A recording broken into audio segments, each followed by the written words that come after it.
કે નિત્ય હું આપના સુબોધનીજીના ભાગવતના વચનામૃતનું શ્રવણ કરી શકું, મારું ચિત્ત જ્યાં ત્યાં લૌકિકમાં ભટકે નહીં, અને મારા આ નેત્રો દ્વારા હું નિત્ય આપને જ નિરખ્યા કરું. ક્યારે આપના દર્શનથી મને તૃપ્તિ ન થાય એવી કૃપા આપ મારા પર કરો. આ પદમાં પરમાનંદ દાસજીએ માનો પુષ્ટિ માર્ગનો આખો ખજાનો માગી લીધો છે. પુષ્ટિ માર્ગનો બધો જ વૈભવ માનો પરમાનંદ દાસે માગી લીધો. અને આ પદ જ્યારે શ્રી મહાપ્રભુજીએ સાંભળ્યું, વિચાર્યું કે હવે પરમાનંદ દાસજીનો વ્રજમાં જવાનો સમય આવી ગયો છે. આપ શ્રી પધારવાના હતા દક્ષિણ તરફ, પણ વિચાર્યું કે આ જીવની હવે એવી અવસ્થા આવી ગઈ છે, હવે આ જીવને વ્રજમાં લઈ જવાનો છે. અને શ્રી મહાપ્રભુજીએ દક્ષિણને બદલે અડેલથી પરમાનંદ દાસજીને સાથે લઈ અને વ્રજ તરફ પ્રયાણ કર્યું. માર્ગમાં પરમાનંદ દાસજીનું ગામ કનોજ આવ્યું. શ્રી વલ્લભને વિનંતી કરી. 4 દિવસ એમના ઘરે શ્રી મહાપ્રભુજીનો મુકામ રહ્યો. પરમાનંદ સ્વામીના જ્યારે સ્વામી હતા ત્યારે પૂર્વના જેટલા શિષ્યો હતા એ બધાને શ્રી વલ્લભના શરણમાં કરાવ્યા છે. સેવકોને પરમાનંદ દાસજીની સાથે શ્રી મહાપ્રભુજી ગોકુલ પધાર્યા. અને ગોકુલના દર્શન થતા જ સારસ્વત કલ્પની લીલાઓ હૃદયમાં સ્ફુરી. અરે આ તો એ જ સ્થળ છે જ્યાં પ્રભુનું પ્રાગટ્ય થયું અને પ્રભુએ બાલ લીલા કરી. ઉત્થાપનના સમયે શ્રી મહાપ્રભુજી એમને ગોપાલપુર લઈને પધાર્યા. કોટી કંદર્પ લાવણ્ય યુક્ત શ્રીજી બાવાના સ્વરૂપના દર્શન કર્યા. પરમાનંદ દાસજી તન્મય થઈ ગયા, શેન સુધી કીર્તન કરતા રહ્યા. શ્રી વલ્લભે કૃપા કરી બાલ લીલાનું દાન કર્યું અને એમનો દાસ ભાવ દ્રઢ કર્યો. અને ત્યાર પછી સુરભી કુંડ પર પોતાનો નિવાસ બનાવી અને કાયમ માટે પરમાનંદ દાસજી ત્યાં રહ્યા અને નિત્ય શ્રીજી બાવાના કીર્તનની સેવા કરી. અરે તો વ્રજના જીવ છે, અને વ્રજના જીવ વ્રજની બહાર કઈ રીતે રહી શકે? 8 સખાઓ શ્રી મહાપ્રભુજીને શ્રી ગુસાઈજીના શરણમાં આવ્યા પછી ક્યારે વ્રજ છોડીને પાછા ગયા નથી. એ રીતે એમના પર કૃપા થઈ. આજે શ્રીજી બાબા કુમ્મનદાસજીની સાથે ખેલવા માટે પધાર્યા છે. કુમ્મનદાસજી પ્રતીક્ષા કરી રહ્યા છે. શ્રીજી બાબાને પધારવામાં થોડો વિલંબ થયો. કુમ્મનદાસજીને તો નાનપણથી સાખ્ય ભાવ સિદ્ધ હતો કે લાલા તને આજે આવવામાં આટલી વિલંબ કેમ થઈ, આટલી વાર કેમ થઈ? ક્યારનોય તારી પ્રતીક્ષા કરી રહ્યો છું. શ્રીનાથજી કે કુંભન તને યાદ છે? એકવાર આપણે ટોંડના ઘનામાં ગયા હતા, યાદ છે? ત્યાં આપણને કોણ મળ્યું હતું? જ્યાં આપણે શીરા અને કંટોલાના શાકની ઉજાણી કરી હતી. તારા બધા કપડાય ફાટી ગયા હતા, તારા શરીરમાં ઉજરડા પડ્યા હતા. લગભગ 30 વર્ષ થયા હશે, નહીં?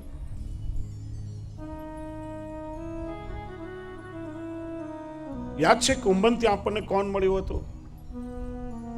કે હા મહારાજ, એને તો કેમ ભૂલું? પેલા યવનોને નિમિત્ત બનાવી અને નાગા સંપ્રદાયના મંત ચતુરાનંદ પર આપે કૃપા વિચારી. તે પૂછ્યું હતું ને કે અહીંયા આવવામાં અમને વાર કેમ થઈ? તો સાંભળે, ચતુરાનાગા છે ને ગિરિરાજજીની પરિક્રમા કરતા કરતા ગોવિંદ કુંડ પર મુકામ રાખી. ત્યાં મને રોટલી અને વડીનું રસાવાળું શાક ભોગ ધર્યું અને મને પછી ભોગ ધરવાની વિનંતી કરી. અને હું ત્યાં ગયા વગર રહી ન શક્યો. વડીનું શાક અને રોટલી હું આરોગ્યો, પણ સામગ્રી છે ને બહુ ઓછી હતી, એટલા માટે કુંભના હું ભૂખ્યો રહ્યો. અને મંદિરમાં પેલા માધવાનંદજી ધરાવેલો રાજભોગ એમને તો વહેલો સરાવી લીધો. મારી ભૂખ મટી નહીં હતી. મેં ફરીથી રાજભોગ ધરવાની આજ્ઞા કરી તો બીજી વાર સામગ્રી સિદ્ધ કરી એમણે રાજભોગ ધરાવ્યો. પણ એ તો પંડિત છે ને, દરેક કર્મમાં ભાવ કરતા વધારે બુદ્ધિનો ઉપયોગ કરે. એમણે પ્રેમથી ભોગ ન ધર્યો અને એટલા માટે મને સંતોષ ન થયો. કુંભના તું તો જાણે છે ને કે જ્યાં સુધી મને કોઈ પ્રેમથી વિનંતી ન કરે, જ્યાં સુધી મને કોઈ પ્રેમથી ન અરોગાવે, ત્યાં સુધી હું ભોજન નથી કરતો. જો વૈષ્ણવ, શ્રી હરિરાય ચરણ આજ્ઞા કરે છે કે ઠાકોરજીને ભોગ ધરતી વખતે પ્રભુને કઈ રીતે વિજ્ઞપ્તિ કરવી જોઈએ. યશોદાય સ્તન્યે રુચિરે નવનીતે વ્રજભુવામ વિહારે દધ્યન્ને દ્વિજ યુવતી દત્તે બહુગુણે તથા મિત્રાત પ્રાપ્તે પૃથુકવર મુષ્ટવ મુરરીપૌ તથા પ્રીતિસ્તામ સપ્રકટયતો નૈવેદ્ય નીચે. આ રીતે પ્રભુને વિજ્ઞપ્તિ કરવી. હે કૃપાનાથ, શ્રી યશોદાજીના સ્તનપાનમાં આપને કેટલી રુચિ હતી. સુંદર નવનીતમાં,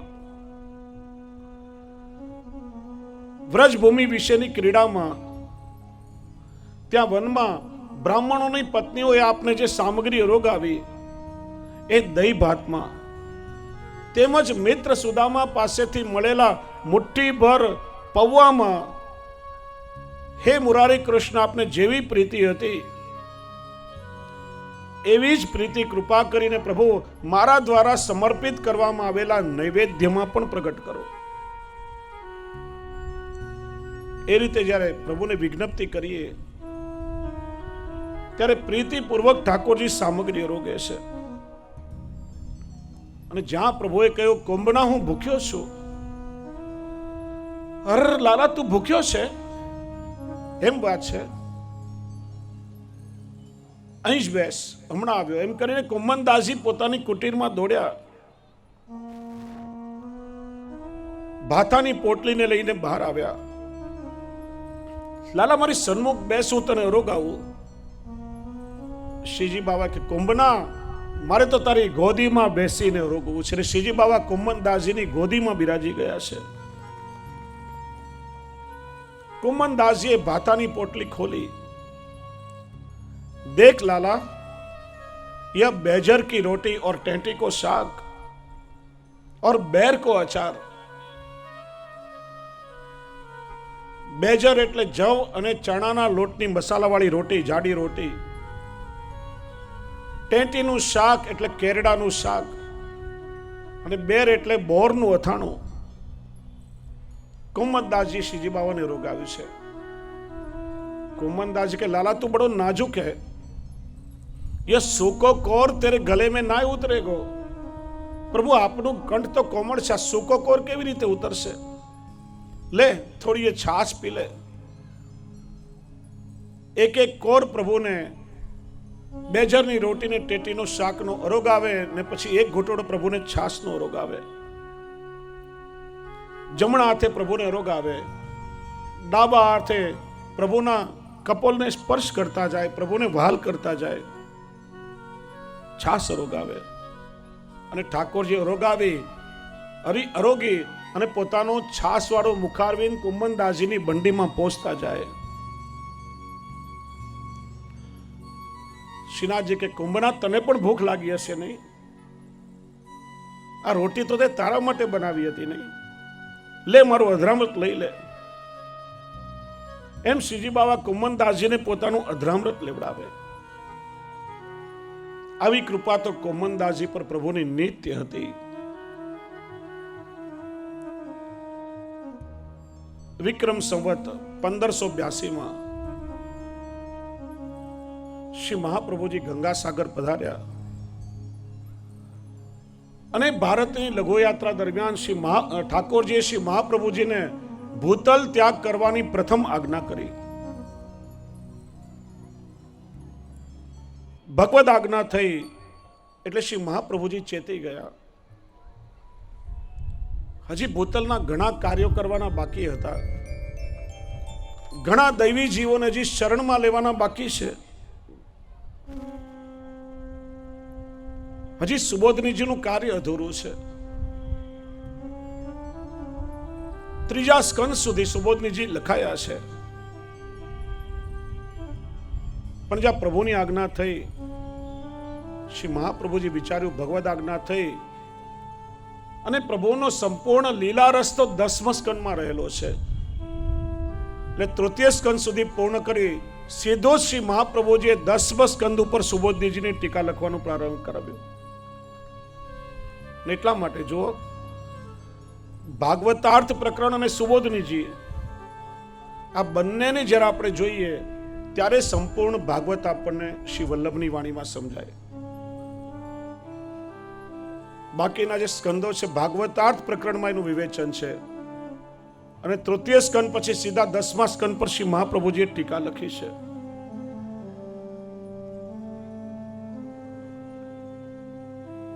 ત્યાર પછી જગન્નાથપુરીની યાત્રા કરી શ્રી મહાપ્રભુજી સ્વગૃહે પધાર્યા. જ્યેષ્ઠ પુત્ર શ્રી ગોપીનાથજીના વિવાહ સંપન્ન થયા. સંવત 1586માં જ્યારે શ્રી મહાપ્રભુજી વ્રજમાં પધાર્યા ત્યારે મધુવન મુકામે પ્રભુની બીજી આજ્ઞા ભૂતલ ત્યાગ કરવાની થઈ. શ્રી મહાપ્રભુજી એકદમ સાવધાન થઈ ગયા. વિચાર્યો, જેના માટે ભૂતલ પર મારું પ્રાગટ્ય છે, હજી થોડા ઘણા કાર્ય કરવાના બાકી છે. પણ શ્રી મહાપ્રભુજીના મનમાં એક વાતનો બહુ જ ખેદ હતો, બહુ જ ગ્લાનિ હતી કે મેં બે વખત ભગવદ આજ્ઞાનું ઉલ્લંઘન કર્યું, અને આ તો દાસ ધર્મની વિપરીત છે. અને ત્યારે શ્રી મહાપ્રભુજીએ પોતાના અંતઃકરણને ઉપદેશ આપતો અંતઃકરણ પ્રબોધ નામનો ગ્રંથ લખ્યો, જે 16 ગ્રંથમાં છે. એટલો અદ્ભુત છે. પોતાના જ અંતઃકરણને, પ્રબોધ એટલે જગાડવું, માનો શ્રી મહાપ્રભુજી પોતાના જ અંતઃકરણ સાથે વાત કરી અને એને જગાડી રહ્યા હોય. અંતઃકરણ મદવાક્યમ સાવધાન તયા શૃણુ, કૃષ્ણાત પરમ નાસ્તિ દૈવમ વસ્તુતો દોષ વર્જિતમ. હે મારા અંતઃકરણ, ભગવાન શ્રી કૃષ્ણ જેવું બીજું કોઈ અલૌકિક તત્વ આ જગતમાં નથી. શ્રી મહાપ્રભુજી આગળ કહે છે, ચાંડાલી ચેદ રાજપત્ની જાતા રાગના ચ માનિતા, કદાચિત અપમાનેપી મૂલત કા ક્ષતિર ભવેત. શ્રી મહાપ્રભુજી પોતાના જ અંતઃકરણને માનો કહી રહ્યા છે. જેમ કોઈ ચાંડાલી સ્ત્રી હોય, વનમાંથી પસાર થતી હતી, રાજાની સવારી ત્યાંથી નીકળી, રાજાની દ્રષ્ટિ પેલી ચાંડાલી સ્ત્રી પર પડી અને રાજા એના પર મોહિત થઈ ગયો. એની સાથે રાજાએ લગ્ન કર્યા અને પોતાની માનીતી રાણી બનાવી લીધી. પણ થોડા સમય પછી એ રાજાની અનમાનીતી બની ગઈ.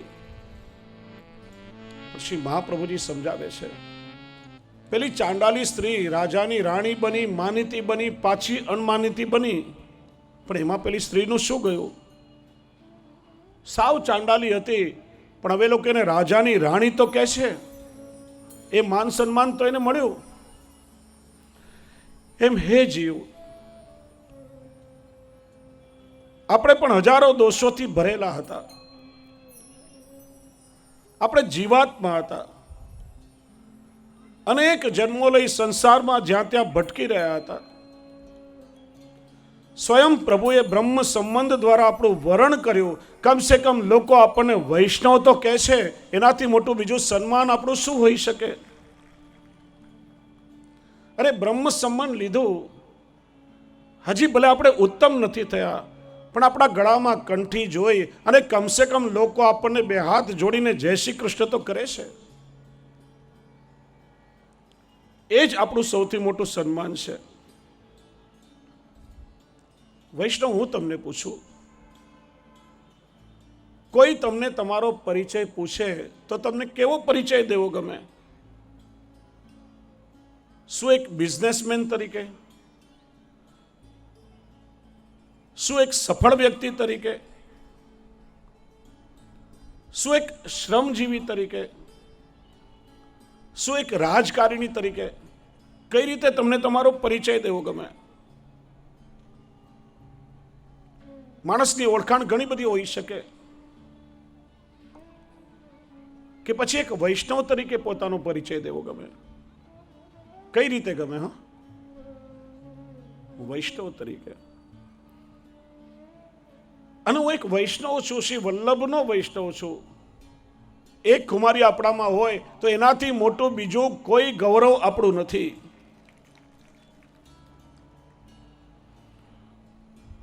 પુરુષોત્તમ દાસને આપણે શેઠ તરીકે ઓળખીએ, શેઠ પુરુષોત્તમ દાસ, પણ એમનો પરિચય નથી. એ તો આ પરમ ભગવદી વૈષ્ણવ હતા. અને એટલા માટે જો ઠાકોરજી આપણને સંસાર આપે છે, પણ વૈષ્ણવ એ જ કુશળ છે કે જે સંસારને પણ સાધન બનાવીને પ્રભુ સુધી પહોંચી શકે. શ્રી મહાપ્રભુજી સમજાવે છે કે સંસારને છોડવાની જરૂર નથી, પણ આ સંસારને પગથિયું બનાવો, સંસારને સાધન બનાવો. સંસારને જો સાધ્ય માની લેશો તો સંસાર સાગરમાં ડૂબી જશો, પણ સંસારને સાધન બનાવો કે આ સાધનોથી હું કઈ રીતે પ્રભુ સુધી પહોંચી શકું. આવી કુશળતા વૈષ્ણવમાં હોવી જોઈએ. અરે અંતઃકરણ પ્રબોધમાં તો ઘણી સુંદર આજ્ઞાઓ કરી છે. પ્રૌઢાપી દુહિતા યદ્વત સ્નેહાત્મ પ્રેષ્યતે વરે તથા દેહેન કર્તવ્યમ વરસ તુષ્યતિ નન્યથા. શ્રી મહાપ્રભુજી સમજાવે છે, કોઈ એક માને પોતાની દીકરી બહુ વહાલી હોય અને મારી લાડકી દીકરી મારી પાસેથી ચાલી જશે એવું વિચારી અને મા પોતાની દીકરીના લગ્ન જ ન કરે. દીકરી પરણવા લાયક મોટી થઈ ગઈ, ગામના લોકો વારંવાર મેણા મારે. શું જિંદગીભર તમે દીકરીને ઘરમાં જ રાખી મૂકશો, એને પરણાવશો નહીં? હવે તો પરણાવો. જ્યાં માને શરમ લાગી, દીકરીને પરણાવી, એના વિવાહ તો કર્યા, પણ દીકરી પોતાની પાસેથી ચાલી ન જાય એટલા માટે માં એનું આણું નથી કરતી, એને વળાવતી નથી, એના પતિ પાસે એને જવા દેતી નથી, પોતાના ઘરમાં રાખે છે. શ્રી મહાપ્રભુજી કહે છે, એ માં પોતાની દીકરીનું પણ અહિત કરે છે અને દીકરીના પતિને પણ નારાજ કરે છે.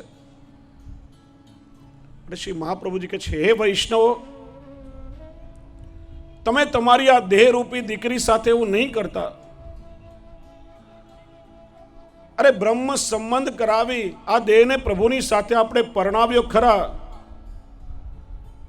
પણ પ્રભુની સાથે પરણાવી અને પ્રભુની સેવામાં એને વળાવશો નહીં તો તમે આ દેહનું પણ અહિત કરી રહ્યા છો અને પ્રભુને પણ તમે નારાજ કરી રહ્યા છો. આ દેહનું સાફલ્ય એમાં જ છે કે દેહથી પ્રભુની સેવા થાય. એ રીતે શ્રી મહાપ્રભુજીએ અંતઃકરણ પ્રબોધમાં મને પોતાના અંતઃકરણ સાથે ચર્ચા કરી. અને 1587માં ત્યાર પછી અડેલના નિવાસ સ્થાને સ્વયં ઠાકોરજીએ શ્રી મહાપ્રભુજીને ત્રીજી વખત ભૂતલ ત્યાગ કરવાની આજ્ઞા કરી. ત્રીજી આજ્ઞાને શિરોધાર્ય કરી શ્રી મહાપ્રભુજી કાશી પધાર્યા. ત્રિદંડ સંન્યાસ ગ્રહણ કર્યો, ગ્રસ્ત આશ્રમનો ત્યાગ કર્યો, મૌન ધારણ કર્યો. 39 દિવસના સંન્યાસ પછી 40મા દિવસે કાશી હનુમાન ઘાટ ઉપર શ્રી ગોપીનાથજી ને શ્રી ગુસાઈજી શ્રી મહાપ્રભુજીના સન્મુખ આવ્યા. હાથ જોડી વિનંતી કરી, હે તાજ ચરણ હવે પછી અમારું કર્તવ્ય શું? મૌન ધારણ કર્યું હતું.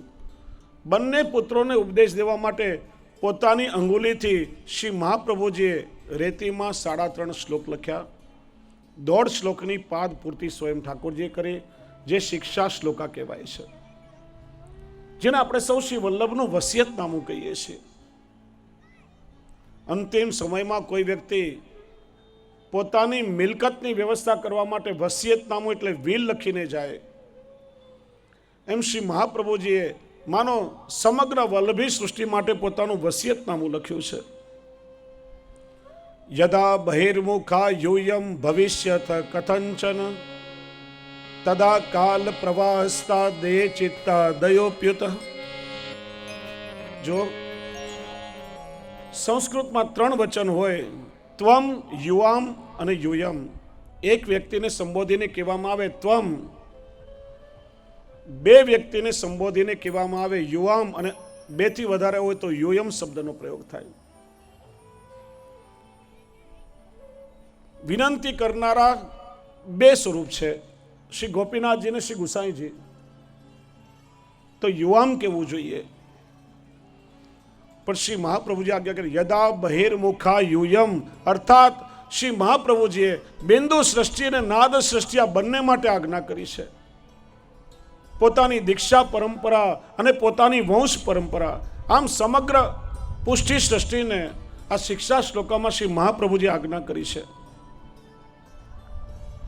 જ્યાં સુધી તમે પ્રભુથી સન્મુખ રહેશો ત્યાં સુધી તમે નિશ્ચિંત રહેજો. કાળ તમારું કંઈ નહીં બગાડી શકે. પણ જ્યારે તમે શ્રીનાથજીથી વિમુખ થશો, જ્યારે તમે પ્રભુનો વિરોધ કરશો, ત્યારે કાળમાં રહેલા દેહ ચિત્તાદિ તમારું ભક્ષણ કરી જશે. તમે કાળના પ્રવાહમાં તણાઈ જશો. જીવ પ્રભુથી વિમુખ ક્યારે થાય, જીવ બહિર્મુખ ક્યારે કહેવાય?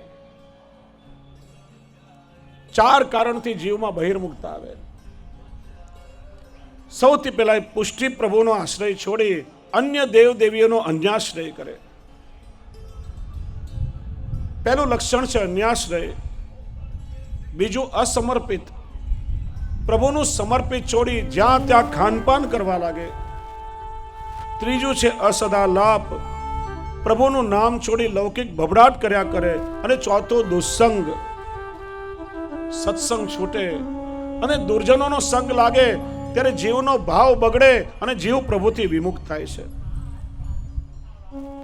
અન્યાશ્રય, અસમર્પિત, અસદાલાપ અને દુસ્સંગ, આ 4 વસ્તુ આવે ત્યારે જીવ પ્રભુથી બહિર્મુખ થાય. અને પછી કાળના પ્રવાહમાં એને તણાતા વાર ન લાગે. આગળ શ્રી મહાપ્રભુજીએ લખ્યું, ન લૌકિક પ્રભુ કૃષ્ણ મનુ તે નૈવ લૌકિકમ. તમે ભગવાન શ્રી કૃષ્ણમાં ક્યારે લૌકિક ભાવ ના રાખશો.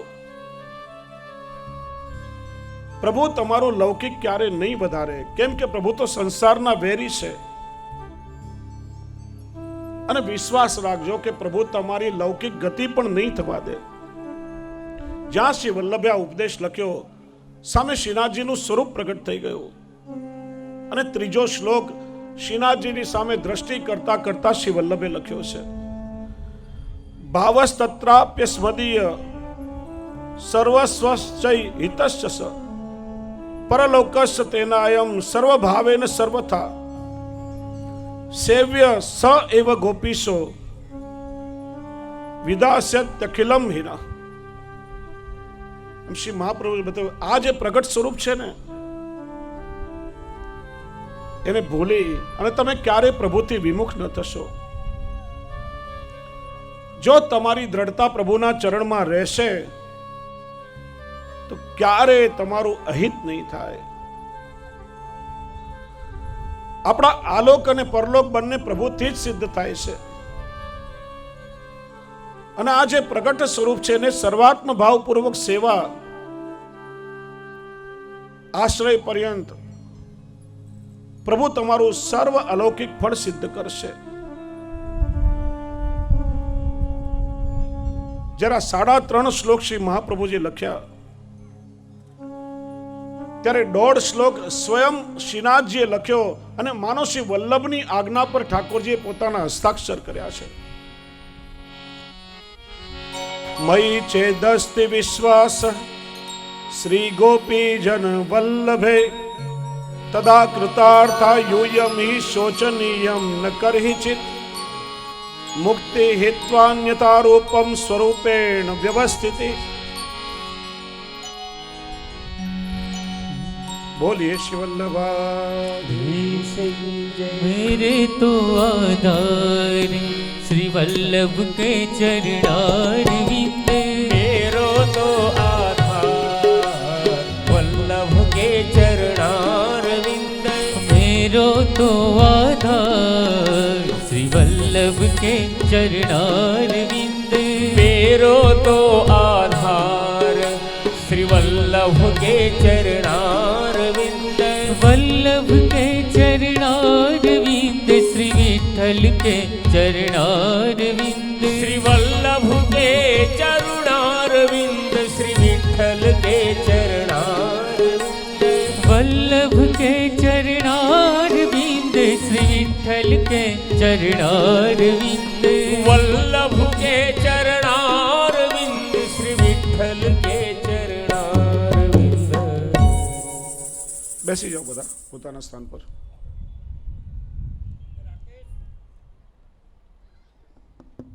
હાલો. સૌ પ્રથમ અત્રે પધારેલા પરમ પૂજ્યપાદ ગૌસ્વામી 108 શ્રી અનુગ્રહલાલજી મહારાજ શ્રીના સ્વાગત માટે બધા જ વૈષ્ણવ એકવાર તો તાલીઓના ગડગડાટથી વધાવશું. અને ભનુભાઈ મોવલિયાને, ઘનશ્યામભાઈ દુર્લભભાઈ પાચાણી અને સંજયભાઈ વેકરિયા અને ધર્મેશભાઈ મનસુખભાઈ પાચાણીને વિનંતી આચાર્યચરણને માલાજી અર્પણ કરવા સ્ટેજ ઉપર આવશે. ભનુભાઈ મોવલિયા, ઘનશ્યામભાઈ દુર્લભભાઈ પાચાણી, સંજયભાઈ વેકરિયા અને ધર્મેશભાઈ મનસુખભાઈ પાચાણી વંડાવાડા. ભાઈ સમય ના બગાડશો. જલ્દીથી નામ જેમના બોલાય તેઓ તાત્કાલિક સ્ટેજ ઉપર આવી જાય. બીજી એક વાલા વૈષ્ણવો વિનંતી છે. જો કે વિનંતી આ પૂર્વ દિશા તરફની છે કે જે કોઈ વૈષ્ણવો આ ભગવત નામરૂપી સત્સંગ ચાલતો હોય એ વેળાએ કદાચ જે ટેવ પડી ગઈ હોય છે માવા ખાવાની, એ માવા ખાય એનો પણ વાંધો નથી, પણ માવા ખાય અને એ કાગળ પોતાના ખીચામાં નાખે એવી એક વિનંતી છે. મુકેશભાઈ નેસડીવાળા ઝડપથી સ્ટેજ ઉપર આવવા વિનંતી. આચાર્યચરણને માલાજી અર્પણ કરશે.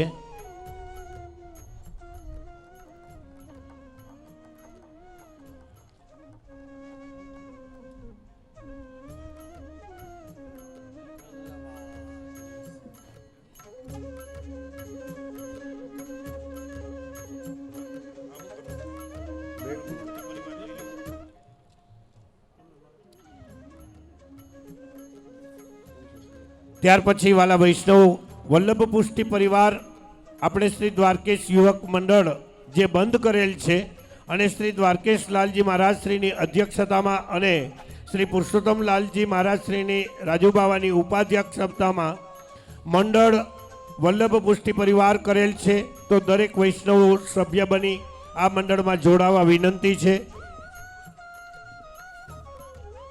આ મંડળનો વાર્ષિક હપ્તો ભરી સભ્ય બની કેલેન્ડર મેળવી લેવા વિનંતી છે.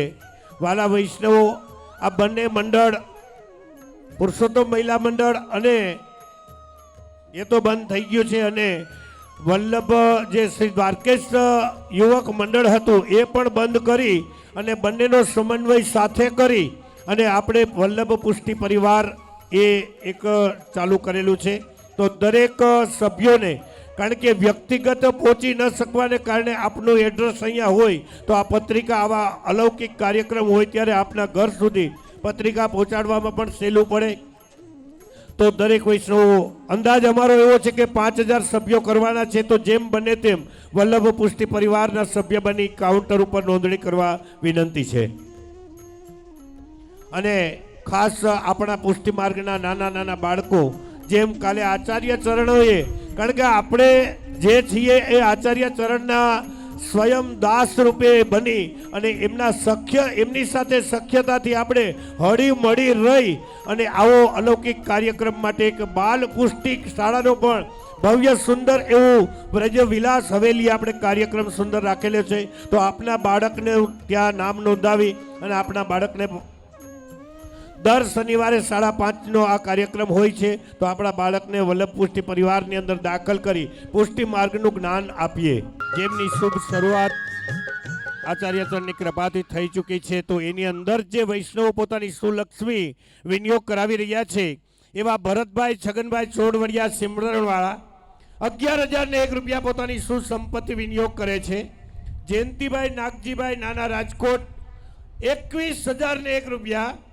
પ્રભુદાસભાઈ ગોપાલભાઈ લેરિયાવાળા અને રમેશભાઈ ગોપાલભાઈ લેરિયાવાળા 21,500 રૂપિયા. ગોલોકવાસી રમણીકભાઈ લાલજીભાઈ જીયાણી હસ્તક પ્રકાશભાઈ તથા મનીષભાઈ માધુપુર 11,111 રૂપિયા. દેવચંદભાઈ પરસોત્તમભાઈ ચોડવડિયા વિરાટવાળા 11,001 રૂપિયા. એક વૈષ્ણવ પીઠડિયાવાળા 11,001 રૂપિયા. કોકિલાબેન મધુભાઈ સાવલિયા 11,001 રૂપિયા. રમેશભાઈ લાભુભાઈ સાવલિયા મોલડીવાળા 11,111 રૂપિયા. ગોવિંદભાઈ નરસિંહભાઈ સૌસવિયા પુંજાપાદર 11,111 રૂપિયા. વિઠ્ઠલભાઈ નાનજીભાઈ રામોલિયા 11,111 રૂપિયા. ગોલોકવાસી લાભુબેન નરસિંહભાઈ વેકરિયા હસ્તક રમેશભાઈ નરસિંહભાઈ દ્વારકેશ ફોજવાળા 11,111 રૂપિયા. સવિતાબેન જીણાભાઈ વેકરિયા હસ્તક વલ્લભભાઈ જીણાભાઈ વેકરિયા દ્વારકેશ ફોજ 11,111 રૂપિયા. મેહુલ કુમાર બાબુભાઈ ભાલાડા 11,111 રૂપિયા અને તુષારભાઈ રમણીકભાઈ ગજેરા 11,111 રૂપિયા પોતાની સુલક્ષ્મી વિનિયોગ કરાવે છે.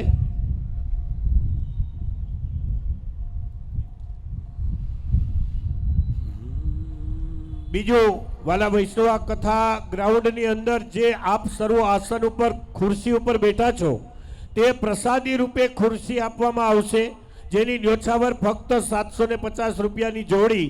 તેનું બુકિંગ પાછળ સ્ટોલ ઉપર રાખવામાં આવેલ છે. તો વહેલા તે પહેલાંના ધોરણે નામ નોંધાવી લેવા વિનંતી. આ પ્રસાદી ખુરશી બધું મળશે પણ પ્રસાદી ખુરશી નહીં મળે. કદાચ દિલ્હીની ગાદી હશે તો એ પ્રસાદી નહીં હોય. એટલા માટે આપ સર્વેને વિનંતી કરીશ કે આ પ્રસાદી ખુરશી, કારણ કે વૈષ્ણવો બિરાજમાન છે તો વૈષ્ણવના સ્વરૂપને જાણી અને પ્રસાદી ખુરશી મેળવી લેવા વિનંતી. જેની જોડીના ફક્ત 750 રૂપિયા રાખવામાં આવ્યા છે. તો આપણા કાર્યક્રમને આપણે આગળ વધારીએ. જય હો.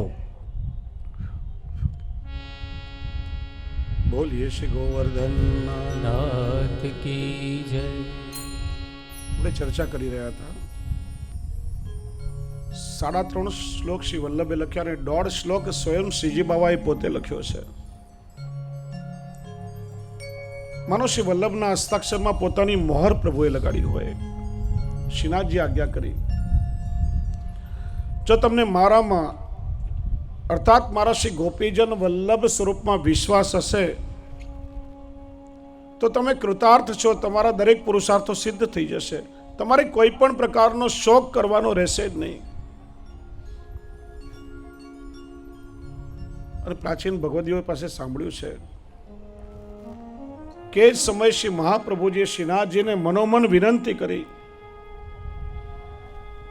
કે પ્રભુ, મારા કોઈ બાળકો કે મારી કોઈ વૈષ્ણવ સૃષ્ટિથી આપની સેવામાં કોઈ ક્ષતિ રહી જાય તો આપ કૃપા કરીને એમને ક્ષમા કરજો. શ્રી ઠાકોરજીએ પણ વચન આપ્યું, હે શ્રી વલ્લભ, આપના બાળકોથી સેવામાં કદાચ કોઈ ત્રુટિ રહેશે, કદાચ મારી પાછળ પીઠ કરીને પણ ઊભા રહેશે તો પણ મને આપના સમાન લાગશે. મને આપના બાળકોમાં આપના દર્શન થશે. આપના વંશ ઉપર મને સદાય પ્રેમ રહેશે. શ્રી મહાપ્રભુજી વિચાર્યું, હવે લીલામાં પધારવાનો સમય આવી ગયો છે. શ્રીજી બાવાને દંડવત કરી શ્રી વલ્લભ ઠાડા થયા. ધીરે ધીરે પોતાનો એક એક ચરણ શ્રી ગંગાજીમાં પધરાવા લાગ્યા. શ્રી ગંગાજીમાં તરંગો ઉછળવા લાગી. આપ શ્રી નાભી સુધી, કટી સુધી ગંગાજીની મધ્યધારમાં પધાર્યા. ત્યારે એક દિવ્ય તેજ પુંજ પ્રગટ થયો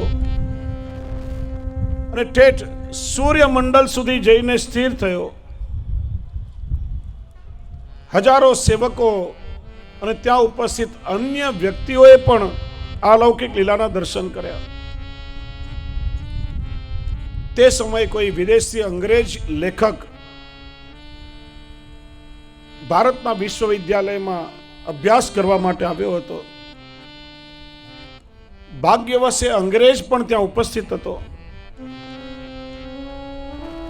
એણે આ દિવ્ય લીલાના દર્શન કર્યા અને પોતે લખેલી પુસ્તકમાં પોતાની આંખોથી જે દ્રશ્ય જોયું તેનું વર્ણન કરતા કહ્યું કે મારા માટે આ સંસારની એક સૌથી મહાન આશ્ચર્યકારક ઘટના હતી. આવી ઘટના મેં ક્યારેય નિહાળી નહીં હતી. લગભગ 3 કલાક સુધી આ ઘટના નિરંતર ચાલતી રહી અને એ રીતે શ્રી મહાપ્રભુજી સ્વધામ પધાર્યા. શ્રી મહાપ્રભુજીએ આસુર વ્યામોહ લીલા કરી છે અને પોતાના તેજોમય દિવ્ય પુંજને દંડવતી શિલા પાસે શ્રી ગિરિરાજજીની કંદરામાં પણ શ્રી મહાપ્રભુજીએ પધરાવ્યું.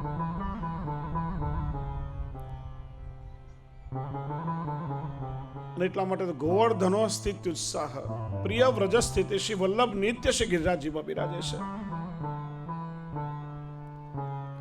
આ આસુર વ્યામોહ લીલાના દર્શન કરી શ્રી વલ્લભના સેવકો દિગ્મૂઢ બની ગયા. પોતાના પ્રાણ પ્રિય શ્રી વલ્લભ પોતાનું સર્વસ્વ એમના દર્શન ન થતા સેવકોને અતિશય તાપ થવા લાગ્યો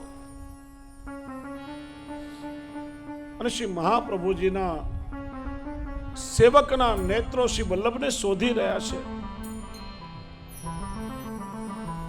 જેમ ભગવાન શ્રી કૃષ્ણ 11 વર્ષ 52 દિવસ વ્રજ લીલા કરી અને મથુરા પધાર્યા અને જે દશા ગોપીઓની થઈ હતી એ જ દશા શ્રી વલ્લભના સેવકોની થઈ છે. હમણાં શ્રી વલ્લભ પધારશે, હમણાં મારા શ્રી વલ્લભના મને દર્શન થશે એમ વિચારી આખો દિવસ ગંગાજીના ઘાટ પર બેસી રહેતા. શ્રી વલ્લભનું રટણ કરતા કરતા કંઠ રૂંધાઈ ગયા છે. નેત્રોમાંથી અશ્રુ ધારાઓ વહી રહી છે અને શ્રી વલ્લભના સેવકો એમને પોકારી રહ્યા છે, શ્રી વલ્લભ બેગ હી દર્શન દીજે.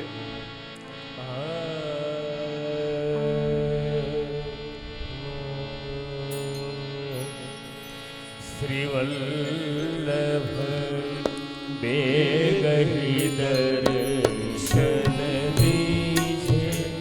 શ્રી વલ્લભ બેગ હી દર્શન દીજે.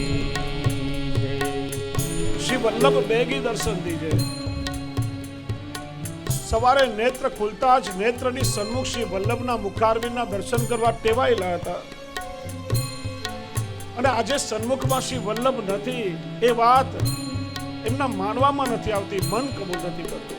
એટલા માટે વિનંતી કરે છે, જા દિન તે તુમ તે બિછુરે હમ, જા દિન તે તુમ તે બિછુરે હમ, તા દિન તે તન સીજે હો, તા દિન તે તન સીજે. શ્રી વલ્લભ બેગ હી દર્શન દીજે. શ્રી વલ્લભ બેગ હી દર્શન દીજે. પૂર્ણમલ ક્ષત્રિય પ્રભુદાસ જલોટા આવા અનેક ભગવદીઓ શ્રી વલ્લભના દર્શન કરવા માટે તરસી રહ્યા છે. એમના તન મન અતિ તપ્ત થઈ ગયા, ખૂબ જ વ્યાકુળ થઈ રહ્યા છે અને શ્રી વલ્લભને વિનંતી કરી રહ્યા છે, નિશ દિન ભૂખ પ્યાસ નહીં લાગત. નિશ દિન ભૂખ प्यास नहीं लागत नैन निरंतर भीजे हो नैन निरंतर भीजे। શ્રી વલ્લભના સેવકોની એવી અવસ્થા થઈ ગઈ,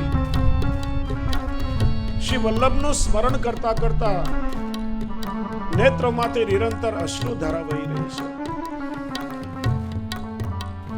જેમ પ્રભુનો વિરહ થતા ગોપીઓ કહી રહી છે,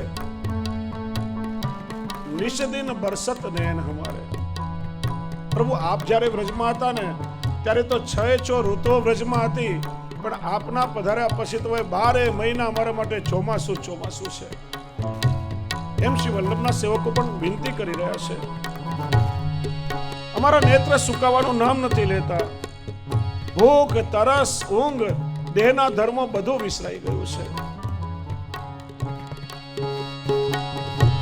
गोविंद यह निश्चय कर मन में गोविंद यह निश्चय कर मन में कहो प्रभु के से झीजे हो कहो प्रभु के से झीजे श्रीवल्लभ बेग ही दर्शन दीजे श्रीवल्लभ बेग ही दर्शन दीजे श्रीवल्लभ बेग ही दर्शन दीजे હે શ્રી વલ્લભ, बेग ही અમે આપના વગર કેમ જીવી શકીએ? કંઈક અમારા પર કૃપા કરો. કે છે શ્રી મહાપ્રભુજી કોઈ વૈષ્ણવને એકવાર આજ્ઞા કરી હતી, હું જ્યારે પ્રત્યક્ષમાં ન હોઉં અને તમારા મનમાં કોઈ પ્રશ્ન થાય તો તમે માણેકપુરમાં અચ્યુતદાસજીને ત્યાં જજો, તે તમારા મનનું સમાધાન કરશે. આ શ્રી વલ્લભના સેવકો વલ્લભના વિરહમાં રુદન કરી રહ્યા છે. વિચાર કરો, આપણે અચ્યુતદાસજીને ત્યાં જઈએ, સૌ વૈષ્ણવ માણેકપુર શ્રી અચ્યુતદાસજીના ઘરે આવ્યા, આંખોમાં અશ્રુ છે, હૃદયમાં શ્રી વલ્લભનો વિરહ છે, દેહ સાવ કૃશ થઈ ગયા છે. પણ આવીને જોયો તો અચ્યુતદાસજી તો ખૂબ જ પ્રસન્ન છે, માનો એમને શ્રી વલ્લભનો વિરહ છે જ નહીં. ત્યારે વૈષ્ણવે પૂછ્યું, અચ્યુતદાસજી, શ્રી વલ્લભના ભૂતલ ત્યાગનો વિરહ શું તમને નથી? અચ્યુતદાસજી કે જુઓ, સ્કંદ પુરાણના શ્રીમદ ભાગવતજીના મહાત્મ્યમાં એક પ્રસંગ આવે છે કે પ્રભુ જ્યારે સ્વધામ પધાર્યા ત્યારે 16,000 રાણીઓ પ્રભુને શોધી રહી છે. પ્રભુ ક્યાં પધારી ગયા? શોધતા શોધતા વ્રજમાં આવી. જોયું તો યમુનાજીના તટ પર કાલિંદીજી બિરાજે છે અને કાલિંદીજીના મુખારવિંદ તો પ્રસન્નતા છે. રાણીઓએ કહ્યું, અરે પ્રભુ આપણને છોડીને ચાલ્યા ગયા, શું એનું દુઃખ તમને નથી? ત્યારે કાલિંદીજી કે હું મારા પ્રભુના સ્વરૂપ સ્વભાવને જાણું છું. પ્રભુ આ જગતમાં બધાને છોડી શકે, પણ જે જીવો પ્રભુને પ્રેમ કરે છે એમને પ્રભુ ક્યારેય ન છોડે. ભલે પ્રભુ આપણી દ્રષ્ટિથી આપણને ન દેખાય, પણ આ યમુનાજીના તટને છોડીને પ્રભુ ક્યારેય ક્યાંય ન પધારે. અરે પ્રભુ તો નિત્ય અહીંયા ક્રીડા કરે છે, પ્રભુ તો વ્રજમાં નિત્ય ભક્તોને સુખ આપે છે. અને જો નેત્રથી પ્રભુ તમને સન્મુખ ન દેખાય તો એનો અર્થ ક્યાંય બેસીને તમે પ્રભુના ગુણગાન કરો, ચોક્કસ તમને એનો અનુભવ થશે. અને જ્યાં રાણીઓએ કાલિંદીજીની સાથે બેસી યમુનાજીના તટ પર પ્રભુનું ગુણગાન કર્યું અને ત્યાં જ ઠાકોરજી પ્રગટ થયા, એમને દર્શન થઈ ગયા. એવી રીતે આસુરી જીવો છે ને ઉત્તમ વસ્તુની પ્રાપ્તિ ન થાય, અધિકાર વગર ઉત્તમ ફળ ન મળે, અને એટલા માટે આસુરી જીવોને મોહિત કરવા માટે શ્રી મહાપ્રભુજીએ આસુર વ્યામોહ લીલા કરી છે. આસુરી જીવોને તો એવું લાગે કે શ્રી વલ્લભ ભૂતલ છોડીને સ્વધામ પધાર્યા, પણ દૈવી જીવો છે એમને તો વિશ્વાસ છે કે શ્રી વલ્લભ તો સદાય ભૂતલ પર બિરાજે છે. અચ્યુતદાસજીએ કહ્યું, વૈષ્ણવો જો આપણે શ્રી વલ્લભને સ્નેહ કરતા હોશો તો શું શ્રી વલ્લભ આપણને છોડીને પધારી શકે ખરા? મને શ્રી વલ્લભે આજ્ઞા કરી હતી, જે વૈષ્ણવના ઘરમાં નિત્ય ઠાકોરજીની સેવા થતી હશે એ વૈષ્ણવના ઘરમાં હું નિત્ય બિરાજીશ. જ્યાં જ્યાં મારો વંશ હશે હું મારા વંશમાં નિત્ય બિરાજીશ. જ્યાં જ્યાં મારા ગ્રંથો હશે મારા ગ્રંથોમાં હું મારા વાંગમય સ્વરૂપે નિત્ય બિરાજીશ. મારા હસ્તાક્ષરમાં તમને મારો અનુભવ થશે અને મારા પાદકાજીમાં પણ મારું સ્વરૂપ બિરાજમાન હશે. જ્યાં મારા બેઠકજી છે એમાં પણ તમને નિત્ય મારું દર્શન થશે. તો વિચારો કે શ્રી વલ્લભ આપણને છોડીને કેવી રીતે પધારી શકે? જો તમને એવું લાગતું હોય કે શ્રી વલ્લભ આપણને છોડીને પધારી ગયા તો ચાલો મારી સાથે. શ્રી ઠાકોરજીના નિજ મંદિરની પાસે લાવ્યા, ટેરો લાગ્યો હતો, ને જ્યાં અચ્યુતદાસજીએ ટેરો ખોલ્યો તો શું દર્શન થયા કે સામે ગાદી પર બિરાજી અને શ્રી મહાપ્રભુજી તો સુબોધનીજીનું લેખન કાર્ય કરી રહ્યા છે. આ દર્શન થતા જ વૈષ્ણવ દિગ્મૂઢ બની ગયા, દંડવત પ્રણામ કર્યા અને શ્રી વલ્લભે પ્રમાણ આપ્યું કે મારા દૈવી જીવોના હૃદયમાં હું નિત્ય બિરાજું છું. શ્રી મહાપ્રભુજીની આસુર વ્યામોહ લીલાનો સમય હતો વિક્રમ સંવત 1587, અષાઢ સુદ બીજ, રથયાત્રાનો દિવસ. 52 વર્ષ 2 માસ અને 7 દિવસ સુધી શ્રી મહાપ્રભુજી આ ભૂમિને પાવન કરી અને પૂર્વવત શ્રી ગોવર્ધન ધરની નિત્ય લીલામાં પ્રવેશ કર્યો. શ્રી મહાપ્રભુજીની આસુર વ્યામોહ લીલા પછી શ્રી ગોપીનાથજી ગાદી પર બિરાજ્યા. ભાદરવા વદ આઠમને દિવસ એમને ત્યાં પુત્રનું પ્રાગટ્ય થયું અને એમનું નામ શ્રી પુરુષોત્તમજી થયું. 2 બેટીજી થયા, સત્યભામા બેટીજી અને શ્રી લક્ષ્મી બેટીજી. શ્રી ગોપીનાથજી સાત્વિક જીવન પ્રણાલીના અગ્રહી હતા. આપ શ્રી અધિકતર અડેલ અને ચરણાટ અને ગોકુલમાં એકાંતવાસ કરતા. એટલે પોતાના પુત્ર શ્રી પુરુષોત્તમજીને શ્રી ગુસાઈજીની પાસે છોડીને જતા અને શ્રી ગુસાઈજી શ્રીનાથજીની સેવાને શણગાર એમને શીખડાવતા.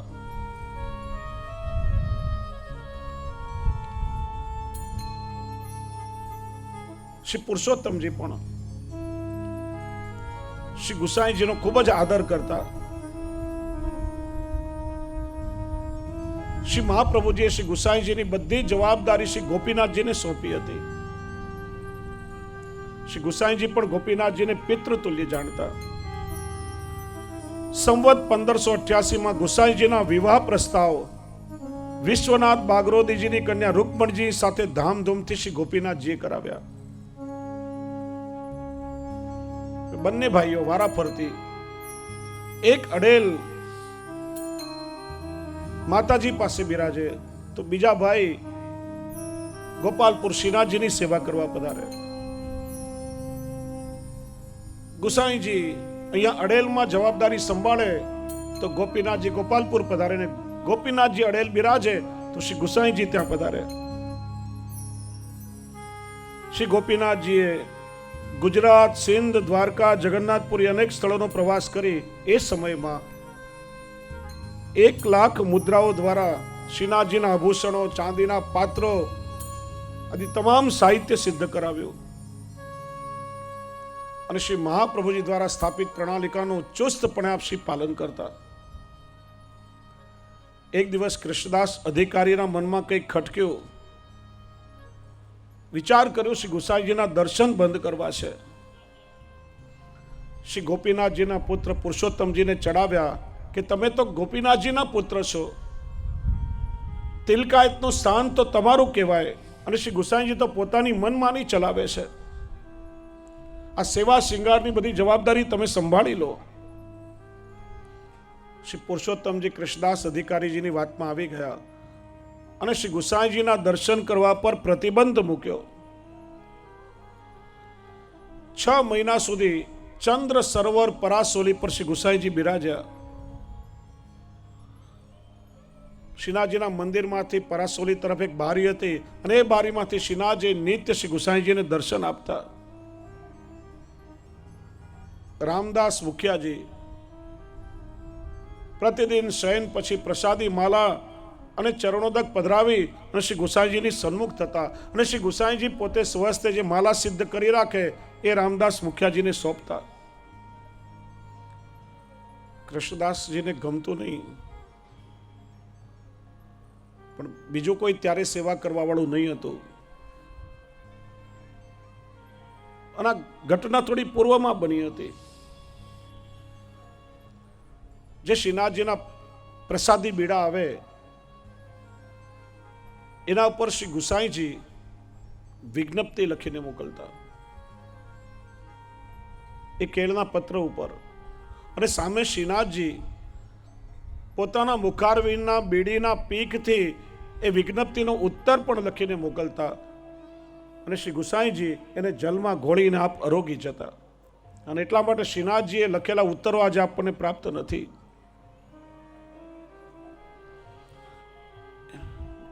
બીરબલ શ્રી ગુસાઈજીના સેવક થયા હતા. તો બીરબલ શ્રી ગિરધરજી પાસે આવ્યા, પૂછ્યું શ્રી ગુસાઈજી ક્યાં બિરાજે છે? ગિરધરજીએ બધી હકીકત બીરબલને કહી. માણસો મોકલીને બીરબલે કૃષ્ણદાસ અધિકારીજીને બંદીખાનામાં નખાવ્યા. ગિરધરજી આવી શ્રી ગુસાઈજીને વિનંતી કરી, કાકાજી હવે કોઈ આપત્તિ નથી, આપ શ્રીનાથજીની સેવામાં પધારો.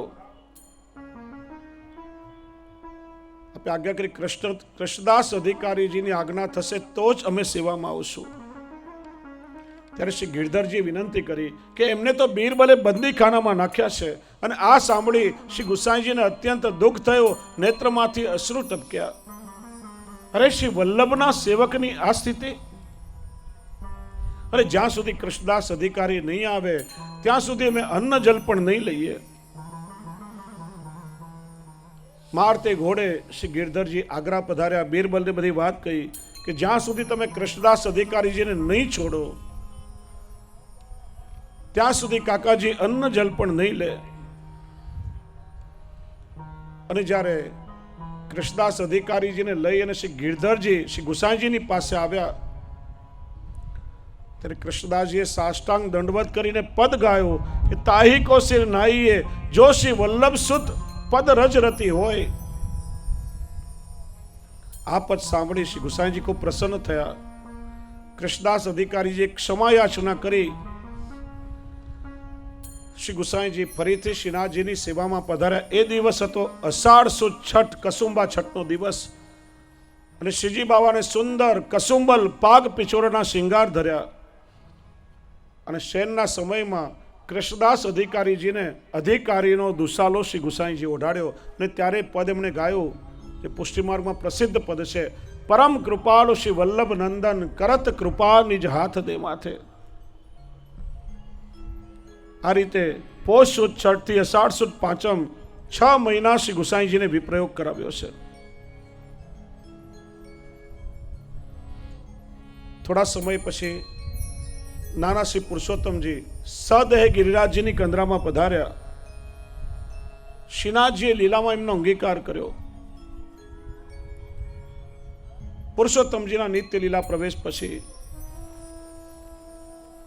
પુષ્ટિ માર્ગની બધી જવાબદારી શ્રી ગુસાઈજીને સોંપી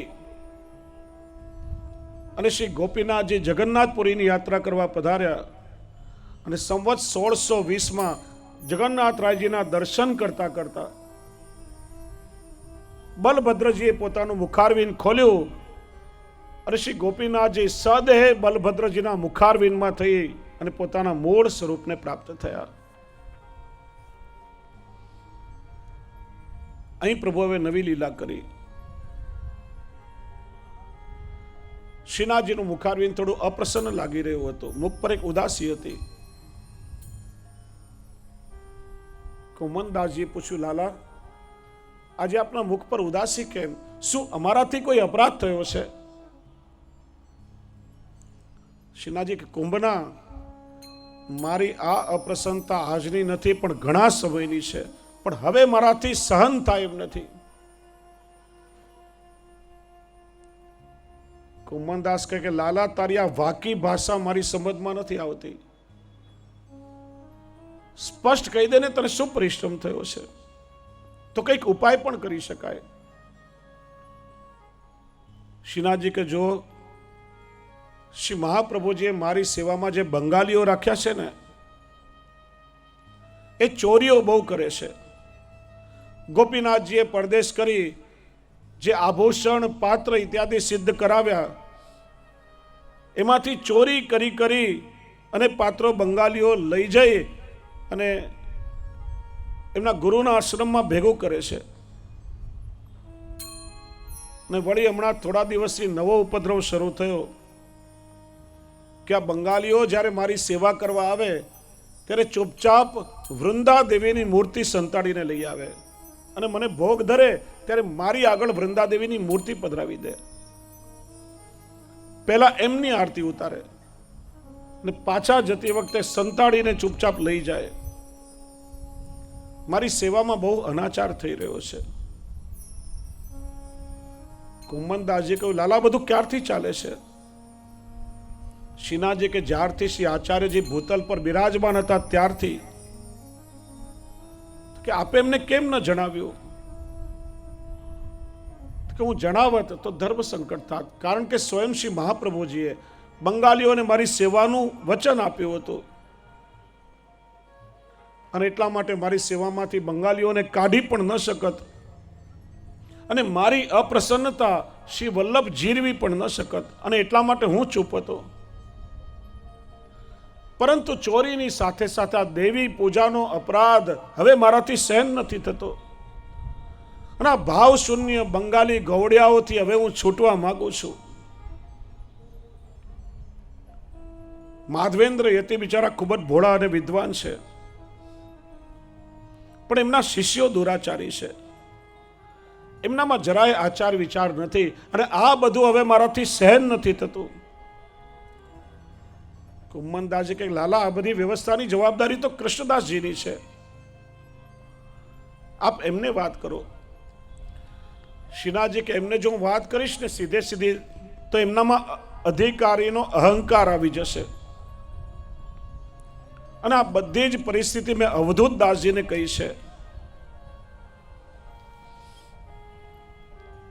મારી ફરિયાદ કૃષ્ણદાસજી સુધી પહોંચાડવાની જવાબદારી મેં એમને સોંપી છે અને બીજાના મોઢે આ ફરિયાદ સાંભળી કૃષ્ણદાસજીને અહંકાર નહીં આવે. તો કે, લાલા કૃષ્ણદાસજી સુધી ફરિયાદ પહોંચી ખરા? ક્યાં પહોંચી? પણ એ પણ પોતાની અસમર્થતા બતાવી રહ્યા છે, એ પણ લાચાર છે. કારણ કે સ્વયં શ્રી મહાપ્રભુજી આ બંગાળી સેવકોને રાખ્યા એટલે એમને હટાવી શકે એમ નથી.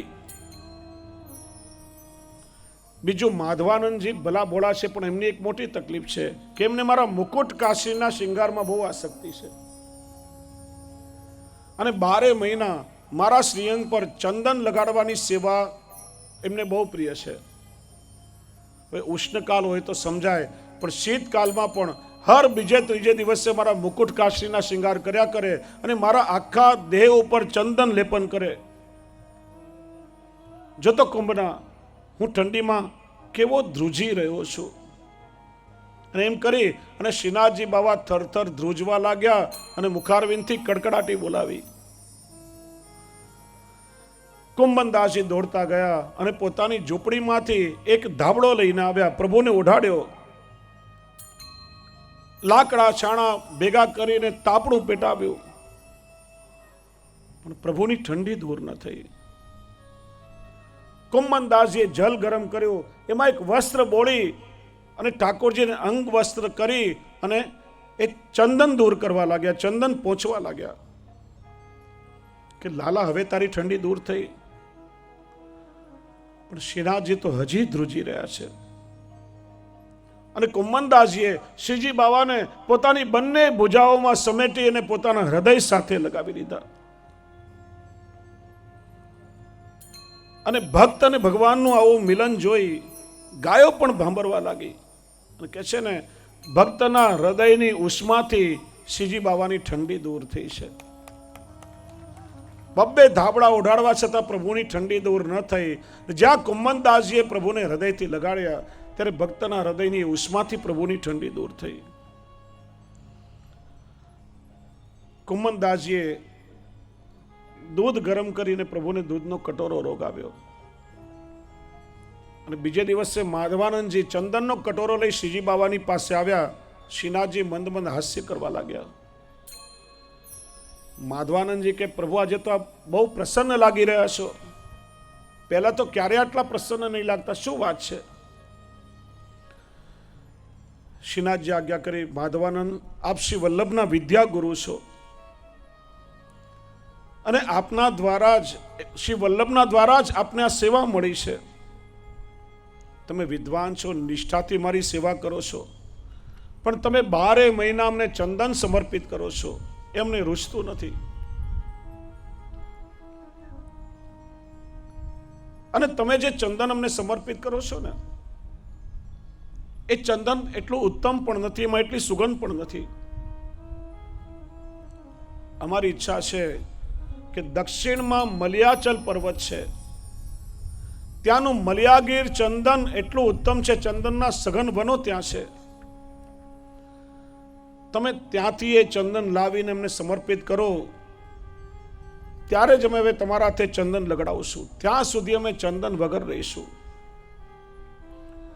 માધવાનંદ કે પ્રભુ ઠીક છે, હમણાં જ કોઈ જાણકાર વ્યક્તિને તૈયાર કરી અને દક્ષિણમાં મલયાગીર ચંદન લેવા માટે મોકલાવું. શ્રીજી બાબા કે ના ના, મારી ઈચ્છા છે કે તમારા જેટલું જાણકાર કોણ, તમે જાતે જ ચંદન લેવા જાઓ. માધવાનંદ કે પ્રભુ જેવી આપની આજ્ઞા. 2-3 દિવસમાં સેવાની બધી વ્યવસ્થા કોઈને સોંપી પછી ચંદન લેવા જઈશ. શ્રીનાથજી કે યતિજી, તમારા હાથની નીચે સેવા કરી મોરારીદાસ, ગોકુલદાસ આ બધા તૈયાર થઈ ગયા છે. એમાંથી કોઈને પણ મુખિયા બનાવી શકાય એમ છે. ને તમારે ક્યાં ઘર બહાર છે, તમારે શું ચિંતા? અમારી ઈચ્છા છે તમે હમણાં ને હમણાં ચંદન લેવા માટે નીકળો. અને માધવાનંદ કૃષ્ણદાસ અધિકારીની અનુમતિ લેવા આવે એ પેલા શ્રીનાથજી કૃષ્ણદાસજી પાસે પધારીને આજ્ઞા કરી, જુઓ માધવાનંદ યતિ પરવાનગી લેવા આવે તો તમે ના ન કહેશો, એમને જવા દેજો. આ બાજુ માધવાનંદને તાપ થવા લાગ્યો. આટલી સુંદર સેવા મને શ્રી વલ્લભની આડીથી મળી, શું મારે આ સેવા છોડીને જવું પડશે? પ્રભુને દંડવત કરવા વિનંતી કરી, પ્રભુ મને કોઈ અપરાધ મારો થયો હોય તો ક્ષમા કરજો, પણ મારી વિદ્યાના બળે મને લાગી રહ્યું છે કે આજે હું આપના અંતિમ દર્શન કરી રહ્યો છું. પ્રભુ આપના દર્શન મને ફરી થશે કે નહીં? શ્રીનાથજી આજ્ઞા કરી, યતિજી તમારું ભલું થશે, પણ તમે ચિંતા નહીં કરો. જો તમે મારા દર્શન કરવા અહીંયા ન આવી શકો, તમે સામે ચાલી આવીને તમને દર્શન આપશું. કૃષ્ણદાસજી વિચાર્યું છે ગુસાઈજી ગાદીપતિ છે, બધી વાત કહી. પ્રભુને આ રીતે શ્રમ પડી રહ્યો છે. ગુસાઈજી કે હું પણ જાણું છું, પણ હું પણ શ્રી વલ્લભની મેણથી બંધાયેલો છું. કૃષ્ણદાસજી કે પ્રભુની ઈચ્છાથી બધી યોજના બની ચૂકી છે. આપ મને આપના હસ્તથી 2 પત્ર લખી આપો. શ્રી ગુસાઈજીએ રાજ દરબાર પર 2 પત્ર લખી આપ્યા. કૃષ્ણદાસજી આવ્યા, રાજ્યમાં બધી વ્યવસ્થા કરી. જો માધવાનંદજીને શ્રીનાથજીની સેવા તો મળી,